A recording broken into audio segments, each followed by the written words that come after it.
we're going to talk about two things in this video. We're going to talk about stages of birth as well as methods of childbirth. And then in class, we're going to discuss issues connected specifically to the methods of childbirth, but you need to know these other things first. So there are three stages of birth. The first one, how you know you're in the stage, it usually lasts for first-time mothers 6 to 12 hours, and it starts with the cervix dilating up until it hits 4 centimeters dilated. So once your cervix is 4 centimeters, then you move into that second stage. So the next stage of the birth process is going to come from when the baby's head moves through the cervix until the body emerges completely.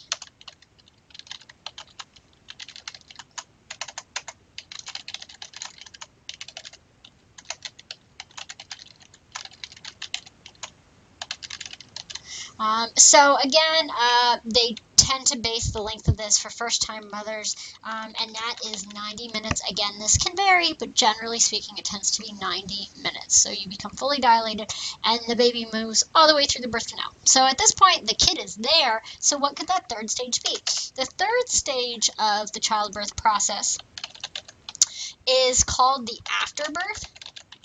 So it is when the placenta, umbilical cord, all that other stuff comes out. It just lasts a few minutes.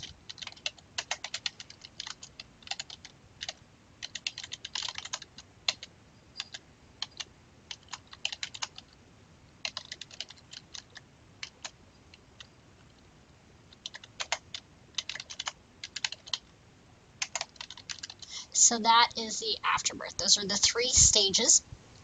And for the methods of giving birth, the majority are going to be in a hospital. So 99% of women give birth in a hospital, but 1% are home births. That number is growing, but still very small. Usually the father is present, and usually it is done by a physician. So 92% have physicians present, 8% have midwives present. So a midwife is the one that performs birth about 8% of the time. Other countries that is higher. Other countries, the majority of births are midwives. It's just in the US that we have those percentages. Most of the world, it's actually mostly midwifery. Sometimes you also have a doula present for the birth. A doula provides continuous care. That's physical, emotional, educational support for the mother before, during, and after childbirth. They are becoming more popular here in the U.S. I used a doula myself for my first child. And most of the time, it's an extra resource. It's something the mother brings herself. The doula is not provided by the hospital. However, sometimes they are provided by the hospital. We'll talk about that and the benefits of having a doula in your childbirth process. Sometimes you can use medication. Typical medications used in childbirth, anesthesia.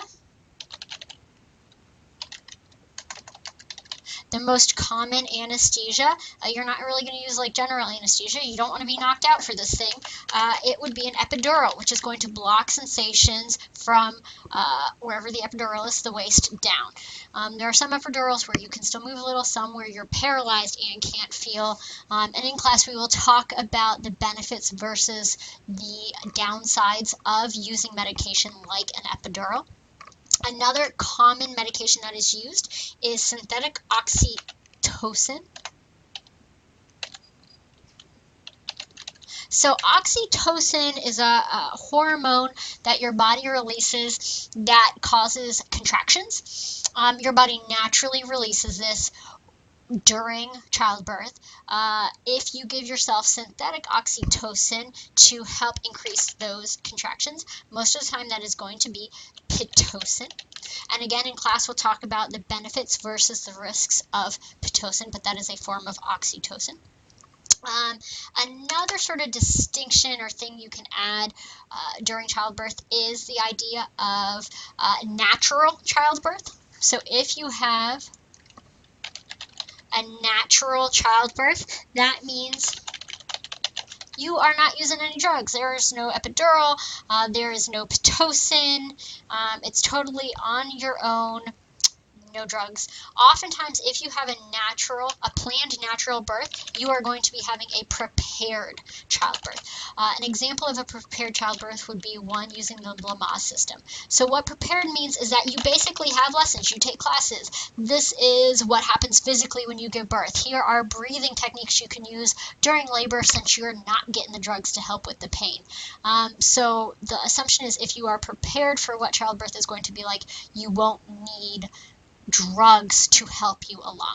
And again, we'll talk in class about the risks versus the benefits of something like a natural childbirth, a prepared one. Other ways to help deal with the pain besides using drugs would be a water birth. Again, this is something that's more popular out of the US. It's gaining popularity here. You give birth in the water. Again, pros and cons. Massage. You tend to rate the pain as less severe if you're getting massage during labor. And acupuncture is another thing that is on the rise here in the US. And then finally, or two-season acupuncture, you can also have a C-section. That would be obviously not a natural birth. Cesarean section, C-section, is surgery. Right now here in the US, it is 34% of births that are C-section. That is significantly higher in the U.S. than anywhere else in the world. So a third of our births in this area, it is also that number. It's 34% in this area. So again, we will talk about why we see such a high rate of C-section, the pros and the cons of a C-section. So we'll have a discussion on all these topics in class, but these are the definitions so you know the concepts, you know the words before we get into that discussion in class.